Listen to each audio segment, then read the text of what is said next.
Hi, I'm Bill Murphy with Hicksville Community Television. On a beautiful June morning, we're here at the corner of Main and Arthur, which right now doesn't look like too much, pretty much an empty, vacant lot. But over the next few weeks, this is going to be a transformed area because this is going to be the site of the Hicksville Community Rain Garden. And that's why we're out here this morning, enjoying some sunshine and fresh air. We're going to be talking about this project, what's going to be happening here, and why it's so important for you as residents of Hicksville. And joining me for this broadcast, first up, Stephanie Singer from Defiance County Soil and Water is here with us. Hi, Stephanie. Hello, how are you? I'm doing great. Thank you for coming out. Kind of beats being in the office on a nice day like today. Yeah, thanks for having us. Defiance County Soil and Water has been doing a lot of work, and it's really a very complex thing dealing with the Maumee Valley watershed. People, I think, they know how important it is and how the drainage situation and communities are having to deal with soil and, with water and sewer separation or whatever. And a lot of things have been going on, algae blooms in the Great Lakes, and people have really been looking for some ways to come up with solutions that every ordinary day people can sort of do to help out to not only conserve water, but help out with the water and sewer separation and with the watershed as a whole. And one of the things that's come about has been the idea of the concept of the rain garden. So I guess my first question to you then is, why is the rain garden such an important concept for people to be aware of? Okay.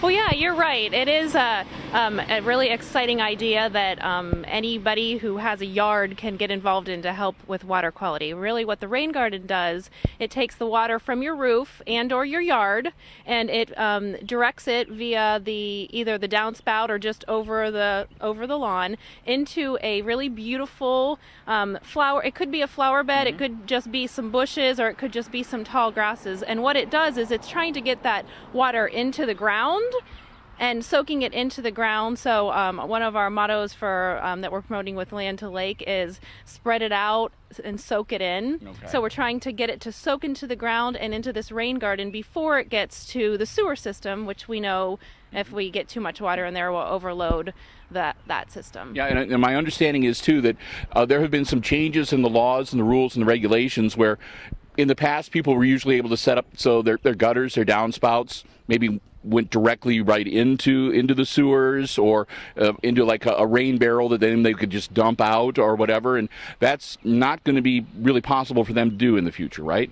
Well, if you disconnect your downspout, it really helps in making it so the combined sewers don't get overloaded and then therefore have sewage getting into our waterways. So yes, the rain garden is one way that you can do that. You can direct it into the ground. The plants that we're promoting for this are native plants, really deep-rooted plants that will kind of bust through the soil and have a really good ability to soak up that water and also allow the water to infiltrate into the ground. All right, so it's really a kind of a double bonus for the homeowner. Not only do they get to do their part and help out when it comes to alleviating the problems with the water and the sewer separation, but they also get to have a nice natural area. They can help with, I guess, maybe preservation of native plants, and that's going to help out with maybe some of the smaller wildlife and insect populations and so forth. You like butterflies, things along those lines, or the hummingbirds coming by or whatever. So it's going to be able to beautify your home, and it's going to be able to help out your neighbors and the environment as a whole. So it really is a pretty cool concept. And the other thing about it is that it's not really a difficult thing to do, is it? No, it's not difficult at all. We have on our website, landtolake.com, we have plenty of instructions on how to do it, how to site it in a good place in your yard. We had a lot of workshops last year, and we might do some more this coming winter about how to site it, and then thinking about just digging down deep enough and creating that good base that will allow those plants to thrive and also allow the water to actually infiltrate versus just run off and go into the sewer. So. And the reason why we're out here is because, as we said before, it's a vacant lot right now. Right. But one of the things that you decided very early on was that in order to really help people be able to visualize and understand, because a lot of times if you see it, it makes a lot more sense than just having somebody tell you about it.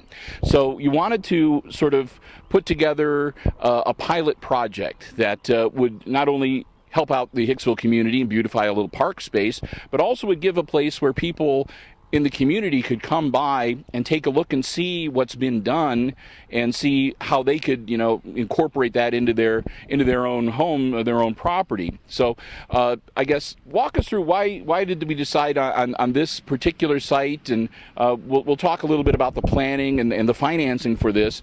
But I guess as we look out across here, sort of fill us in as to where things are going to be located. Okay. Well, yeah, you're right. We did want to show a place where people could go and enjoy a rain garden and realize that it is beautiful. It attracts native butterflies and insects. So what's going to happen here, the water from the roof of this garage here, the downspouts are going to be directed, and they're actually going to be piped underneath the ground.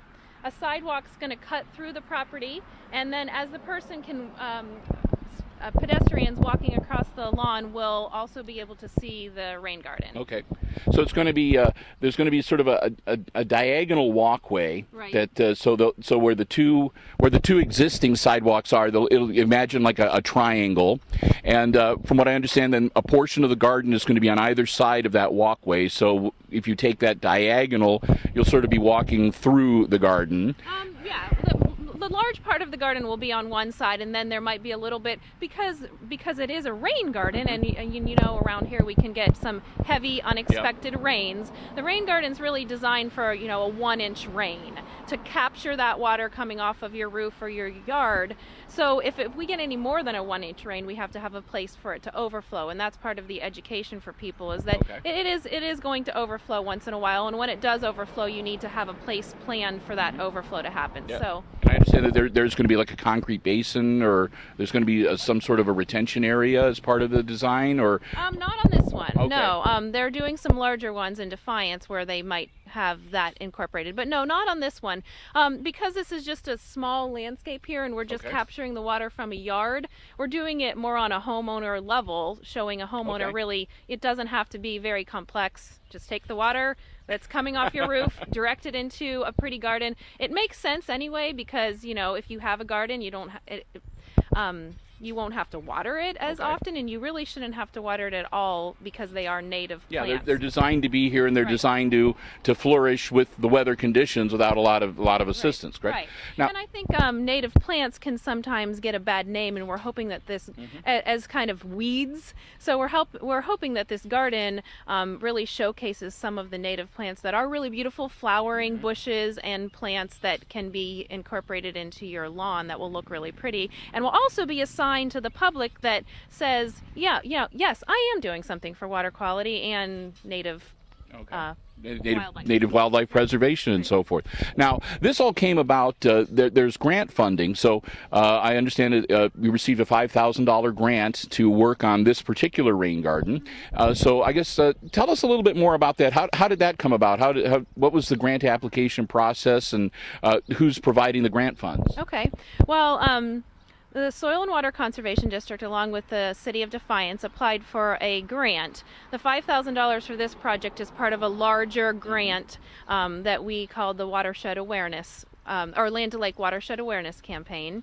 The grant, over the course of the year, we've done probably, I want to say, 15 or so workshops promoting rain barrels and rain gardens. Okay. We sold 80 rain garden kits to homeowners that was available to anyone that came to our workshop for them to do an actual rain garden in their yard. And we've sold about 130 rain barrels as part of that grant. So the grant is from the Ohio EPA, and it's an environmental education grant.